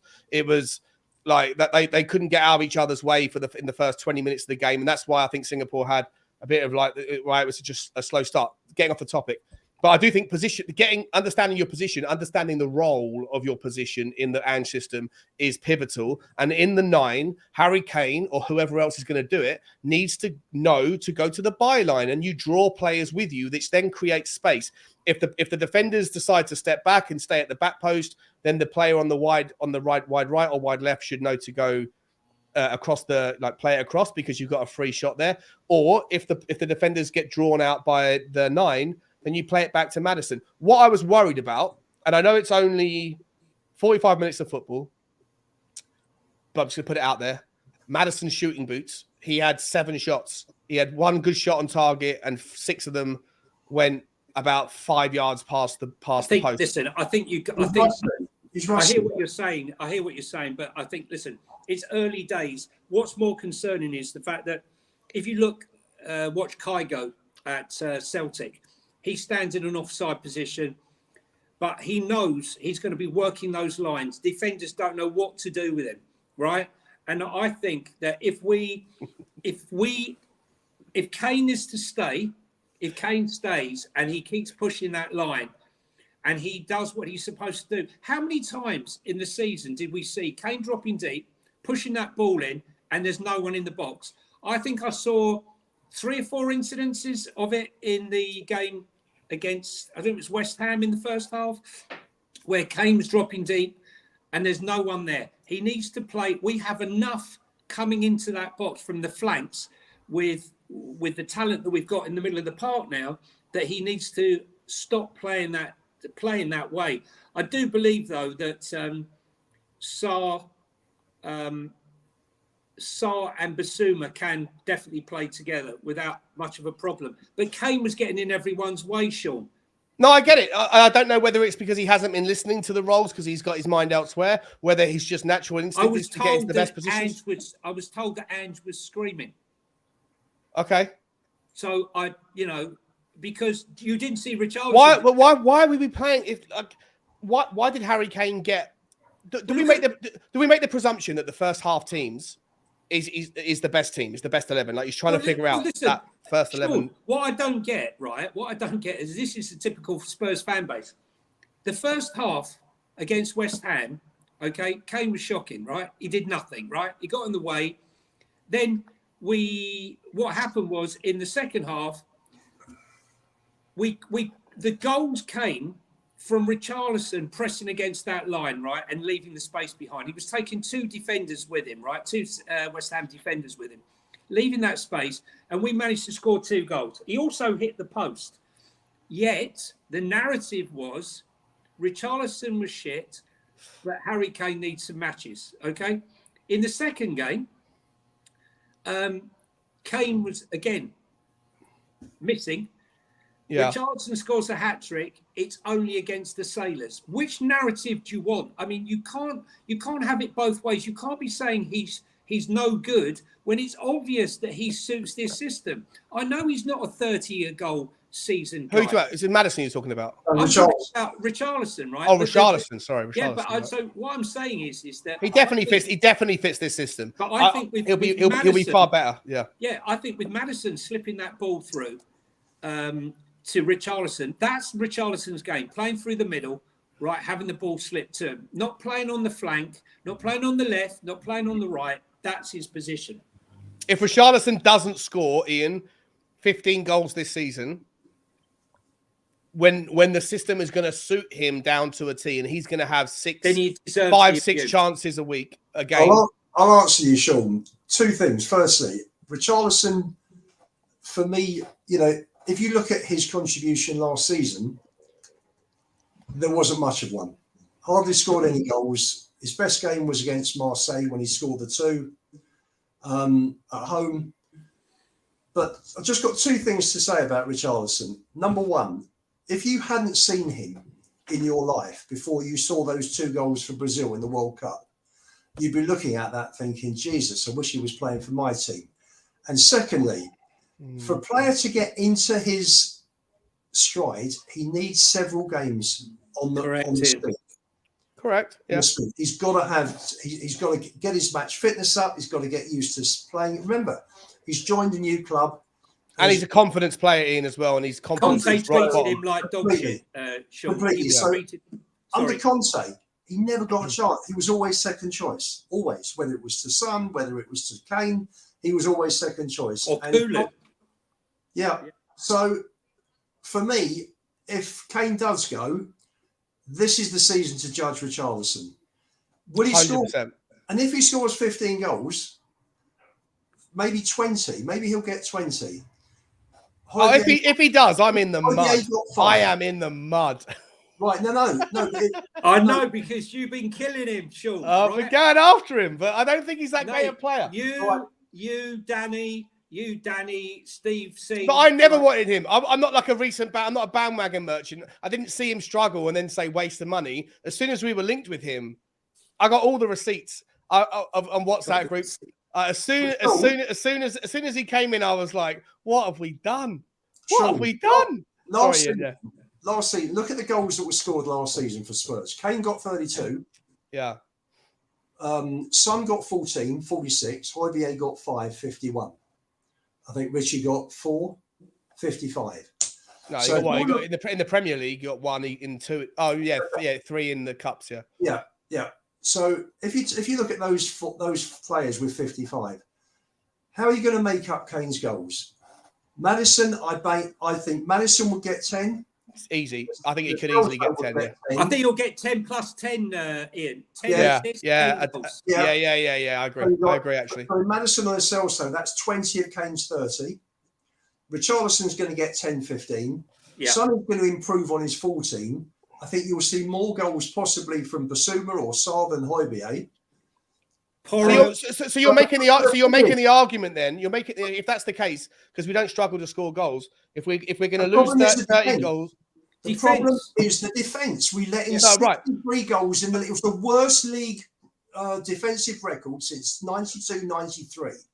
So on that basis, of what you just said, Ian, we can sell Harry Kane for 90 million and not need to replace him, and then go massive on the centre backs. Well, you say that, Sean, right? So let's just. Well, that's the argument. That's the argument Ian's making, right? Well, Sean, underhand with proper defenders, Kane could get 40.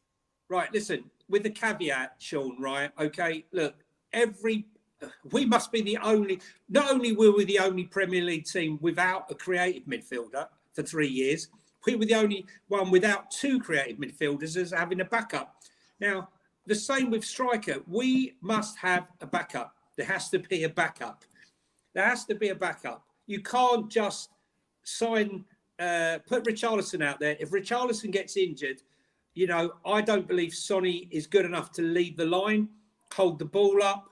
He can play on the shoulder, but he's on the mud on Sunday, yeah. I'm going to start a show called Sunday Mudding, I think, and I'm just going to call out everyone's bad takes for the week. but Sean, he's not going to pay 70, 80 million for Moani if he won't pay 9.5 for Phillips. That's what I'm saying, right? So, I don't think we should sign Moani. Unfortunately, I just think it's not going to happen. He's not going to sign Evan Ferguson. I agree with you, Ian, about the goal deficit. I think if you're losing 30, you're going to make up 10, 12 from Maddison. I think Sonny will probably score about the same, but I think you'll see Decky pop in. I think you'll see Solomon get 6 or 7. I really like Solomon. I think Solomon's got a lot of really good potential. And I think I think you then have to hand over the reins of responsibility to Richarlison and see what happens. And if he doesn't do it, then he deserves what he gets. If he gets the ammunition and he gets the minutes, then he has to deliver. There is no excuse, right? There are no excuses. But I know last season he never got it. he never got the chances. There's another player that was mistreated by Conte, I'm afraid. But what can I just throw one in there? Who was? Richarlison was badly treated last season by Conte. I'm not going to go into it. But what about a player we haven't mentioned here? Can Brian Gill? Because Brian Gill can play on that wing. He's tailor-made for wing play. So is he going to have the physicality? And unfortunately, he's got injured, which is a terrible shame. He's had no pre-season and not a single minute. Not a single minute. Does he have a future? Can he play in Ange's system? I say yes. If we can get him fit and we can convince him to stay, then he's got to be part of that squad. The only thing that's going to be consistent about this season is inconsistency. Because we're going to be winning games and losing games. Yeah. And I think Ange is going to take time before he can sort out what his best system, not best system, what his best 11 is. And I think this will take him several months. And I think people like Gill will, if he gets himself fit and starts playing, I think he's got a chance of establishing himself. I think we are 2 injuries away from disaster again. I think a lot of teams are, Johnny. Yeah, I think a lot of teams are as well. I don't listen. Liverpool, I mean, look at Arsenal last year. They lost Saliba and they fell apart. Arsenal recruited very well, right? And I think Liverpool have addressed the elephant in the room, which was their midfield. And they're going to sign Lavia. Don't worry about Liverpool's midfield. I can't pronounce his name. Sabitzer, whatever, the Hungarian is unbelievable. Yeah, Marcelo Sabitzer. Sabitzer, right. No, the other guys. No. Stoppajol, something like that. Oh, Liverpool's guys. Oh, yes. Yeah. Soberslai, whatever his name is. Yeah. Right. Yeah. He's a good player. Yeah.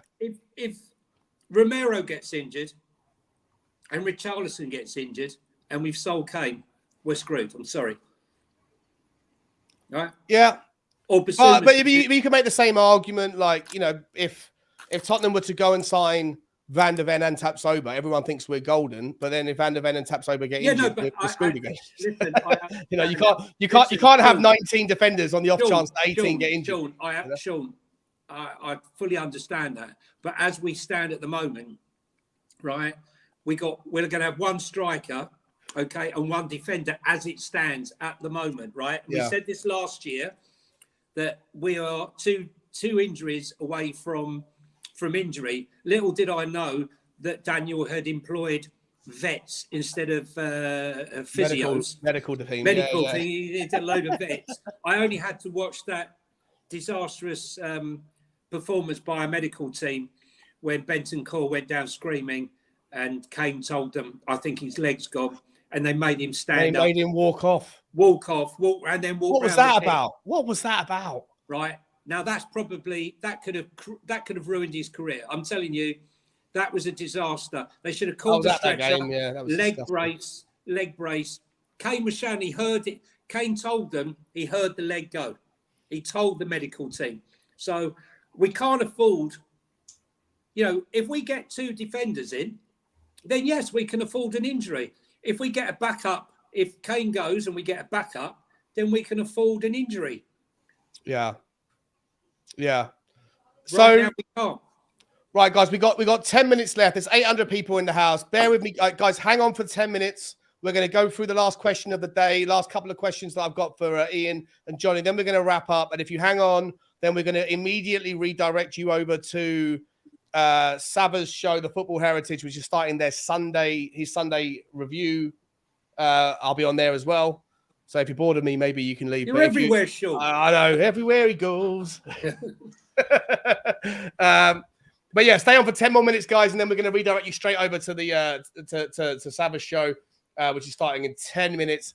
Ian, I guess I'm going to throw this out to you, like trying to get like a concrete answer of when people come on the show. I want to know so I can get clips of it. Also, because I want to keep receipts, so I don't want to if people get what they want and then they moan later, then I want to be able to hang them out to dry for it, right? So, what do you want realistically? What is going to make you happy, Ian, for how this window pans out realistically, knowing that maybe there's not enough money to do everything, but do you want right backs, centre backs, left backs, DMs? Do you want to keep Harry Kane? Explain to me the most realistic window finishing that you would like to see happen, and that you would say, okay, I'll get behind it for the season. Okay, personally, I'd like to see Kane stay. Guy's a world-class player. It's impossible to replace him.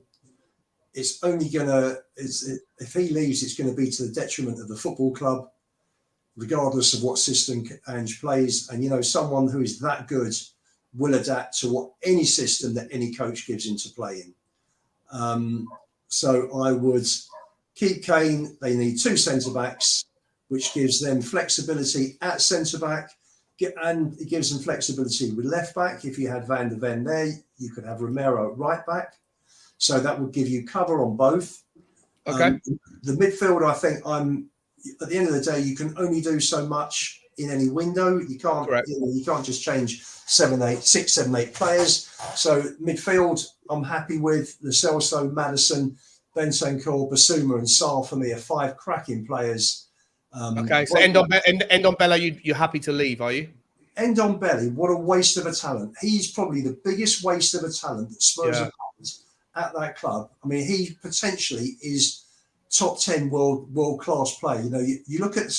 Technically, as a technical player. Bits and pieces that you've seen, but he's just never put it together. He looks lazy. He looks disinterested. His attitude is wrong. And again, he hasn't played a single minute. And he hasn't played a single minute. So Who knows? Well, he's been injured though, right? So we know, but it's the same old, Sean. Okay. You know, okay. I mean, I went to a Spurs training session, I think, a couple of years ago. There was an open house for season ticket holders, and he was just strolling around like he couldn't give a shit. You know, there were most of the players were giving it 100%, and he wasn't, and that's his problem. No doubting his ability, but his attitude stinks, and his commitment. You know, it's not there, and that's why he will look back at the end of his career and think, "Boy, did I waste my ability." So you want him to? You're happy for him to be a late leaver, basically? Yes, let him go. Let Sessegnon go. Rodon. Rodon. Yeah, I'd keep Tanganga. I think he is a decent player who, unfortunately, has through injury and change of managers, etc. Tanganga over Sanchez. You keep Tango over Sancho, do you? Definitely.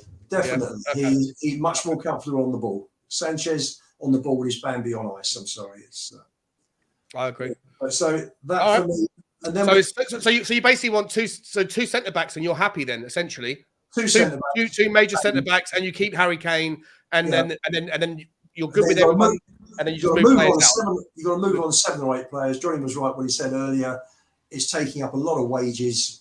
You know, that's unnecessary, because you can only play 11. Pointless having 36 when you're starting at 11 plus 9 subs. You know, 25 is about right. 25, 26, 2 or 3 kids, and you're fine. All right, yeah, that's mate. I've got mine slightly different to yours. I'll tell you mine last. But Johnny, what's your? Well, I do appreciate your takes there. I mean, I think that there's nothing mad about it at all, mate. And quite interesting to keep Kane and then go just with the centre backs, and then we're good. Johnny, what's your? How do you say what needs to happen for me to hear you say we're good? Right. Okay. So what's quite interesting is the amount of pressers, the Paul O'Keefes and all the rest of them, that in the end of May turned out and said, we have it on very good authority that Spurs are going to Cole. There's a ginormous rebuilding job going on, and they're going to terminate numerous contracts. So here we are, 2 weeks to go. No contract's been terminated, and we're going to start. And yet people still listen to these people and hang on their every word. Correct. You know? Right? Laughable, right? ITK. So for me, I'd like Kane to stay. But if he doesn't, I want to utilise that money now. Do not let him drag this out and then leave on a free. Clarify that straight off, though. Not, I'd like it, but I don't mind either way. Like, what do you want to happen for the best interest of Tottenham Hotspur? Knowing what you think I think he's going to go for free, so I think he has to go. Okay, so as great as I think he is, I think he has to go. Right? Okay. It's not my preferred. I prefer if he stays and signs a new contract, but it ain't going to happen. Right? Okay. I think he should stay. Sign a new contract with a release clause so Spurs get the money, but that ain't going to happen. Okay. So you're happy for him to go for 90 million or whatever, good number. And see 100 million. It's got to be 100 mil. We got to buy 2 pacey, tall centre backs. He wants centre back 6'4" plus. I would prefer a Mickey van der Ven. If it's a Mickey van der Ven and a Tapsoba, I think most of the fan base, including myself, would be happy. If not those two, any other 6'4" centre backs you take? Well, you've only got Tosin. To be truthful with you, Lukeba. I don't think the Roma boys is right for us. Right. Ibanez. Yeah, no Ibanez. Okay. I do like Buongiorno, the Torino left centre back, who's captain of Torino at 24, and he's just got called up to the Italian team as a replacement for Bastoni. So I think he's a real talent, and he's a leader, and he's not going to cost. Not rapid though. Not rapid, but 6'4" in the same mill, and he reads the game very, very well. Yeah, reminds me of Sven Botman, that fella. But yeah, I think he's a good player, right?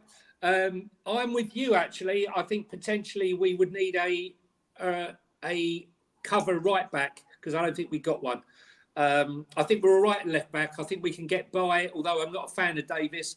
You know, he can do a job, but I think on the right we are really in trouble if Emerson gets injured, because I don't see anyone else there for it. Yep. I would buy I'm like you. I would potentially buy a 6, especially if we lose Højbjerg. For me, it would be a Lavia, a Paulinho, someone of that ilk. Okay. And I feel that we have to buy a backup striker as well. Striker. Would you go for that El Yawahi? We've been linked with him. I spoke about him about 2 months ago. No, he's going to go for the one who he feels that he can exploit. And there's only one player he feels he can exploit the situation. Ivan Toney. Ivan Toney, right? Yeah. Because he can buy him now and think to himself, you know what? He can't technically buy him now. He has to wait until January. No, but you can get the deal done. Yeah, you can get the deal done. And my point here is that he will feel that he can get by till Christmas, looking at a long-term project. Ivan Toney is a very clever player, right? I love Ivan Toney's fantastic. He's got a lot of guile. He's got a lot about him. I doubted him. I watch a lot of Brentford games, and when he came from Peterborough, I thought, you know what? This is the first time Brentford have got it wrong, because they sold Ollie Watkins, and they finally got it wrong. But no, he proved me wrong. And after those first 3 games I saw at Brentford, he just went up a notch. And this was in the Championship. So I feel that that's the type of player he would go for, which wouldn't be... he might be Kane light, but I'm saying... Well, everyone's Kane light, isn't he? Let's be honest. There's no one... replace no one's going to replace Harry Kane. Right? Bayern have not replaced Lewandowski. We all saw what happened last season. If it hadn't been the greatest choke since Arsenal lost the league from Dortmund, they would have lost the league. But yeah. So for me, 2 centre-backs and a striker, and as a bonus would be the right back, and then a ball breaker in the middle of the park, especially if we sell Højbjerg. Okay. All right. Yeah. Okay. Perfect. Yeah, I love it. I think I'm leaning slightly more. Listen, I made my mind up on Harry Kane. I want him out. I want him to go.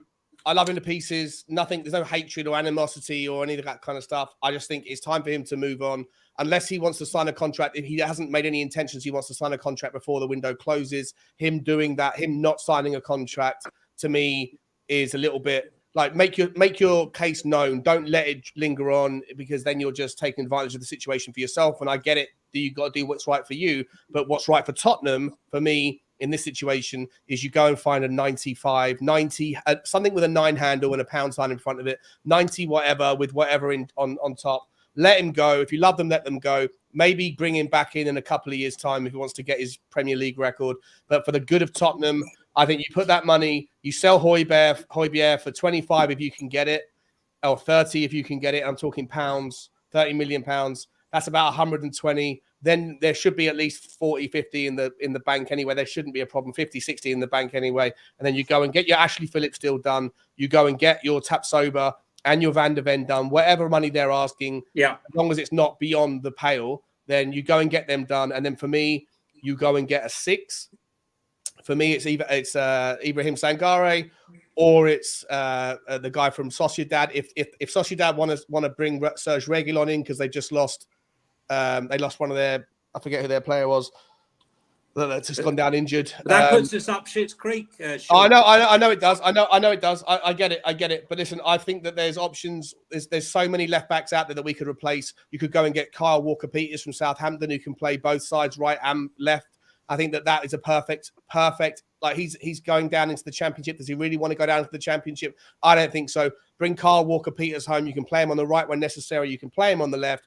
If you sell Reguilon to Sociedad, then you can maybe make Zubamendi part of the deal. There's options out there, guys. There's so many options out there. But for me, what about Livramento?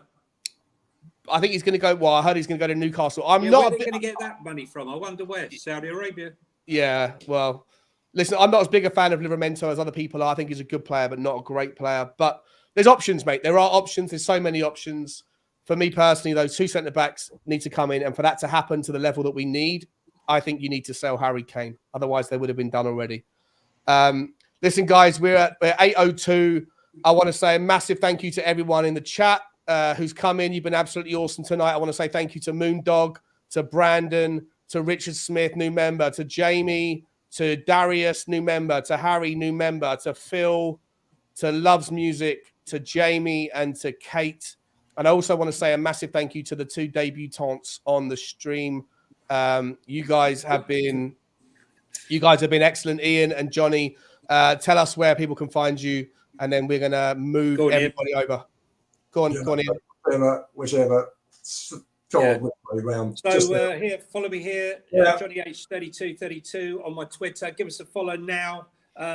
We would do spaces. You can also find me on Tottenham on Tour, and great part of the show. And I want to give a special mention to tonight's mystery guest, Danny Kiriakou. He's been amazing tonight. Some of the items he's touched on have been amazing, to be honest with you. Yeah. What you think? You say better late than never. Sometimes it's better never than late. Ian, thank you so much for coming on, mate. Both of you are more than welcome anytime you want. Ian, what's going on, mate? Tell me. Follow me on Twitter. It's always entertaining. Always like putting a few comments in, a few opinions. I don't believe in holding back. No, that's what Twitter's for, mate. Twitter's for us. That's exactly what it's for. I do comedy Twitter. Ian does serious Twitter. Yeah, whereas we have been quite well behaved today, haven't we? No, listen. I don't think I heard a swear word from anyone, which I'm very grateful for. I didn't even ask you not to swear, but you guys have been fantastic. Make sure I'll be bringing you on very often, both of you, and Danny if he ever wants to finish eating his chicken curry or whatever he's doing. Lads and ladies in the comments, make sure you hit the like button on the way out if you haven't already. Hit the subscribe if you haven't already. Get over there and follow Johnny and Ian on their Twitter handles. And I'm going to end the stream right now. Don't go anywhere. You're going to get dropped straight into the football heritage. Make sure you put into the chat hashtag Spurs Talk Show, STS Raid or Shawnee Raid or something like that. Let them know where you come from. And I'll see you over there in a couple of minutes. Thanks, everybody. Have a good one. And as always, come on, you Spurs. Spurs. Cheers, boys.